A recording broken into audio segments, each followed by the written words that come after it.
Dënimi i Marine Le Pen, lideres së partisë së ekstremit të djathtë tubimi kombëtar dhe një nga politikanet më të njohura të Francës, ka shkaktuar një valë reagimesh të fuqishme në Europë. Le Pen, e njohur për agjendën e saj si Franca e para dhe qëndrimin e saj të ashpër kundër emigracionit, u dënua nga gjykata për përvetësimin e fondeve të Bashkimit Evropian që arritën vlerën e mbi $4 milion të përdorura për financimin e partisë së saj.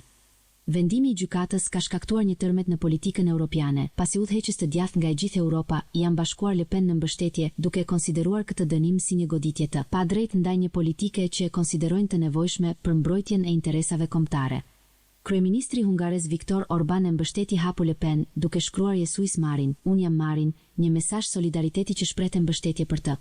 Gjithashtu populisti holandez Geert Wilders e përcolli bindjen se Le Pen do të apelojë vendimin dhe do të bëhet presidentja e ardhshme e Francës, duke konsideruar këtë si një mundësi për të ardhur në pushtet.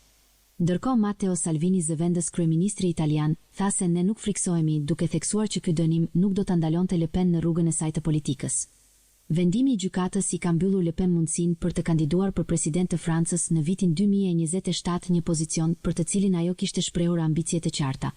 Sondazhet më të fundit të opinionit tregojnë se Le Pen ishte një prej kandidatëve më të mundshëm për të fituar zgjedhjet presidenciale të ardhshme, duke pasur një mbështetje të gjerë ndër qytetarët që mbështesin agjendën nacionaliste dhe atë kundër emigracionit.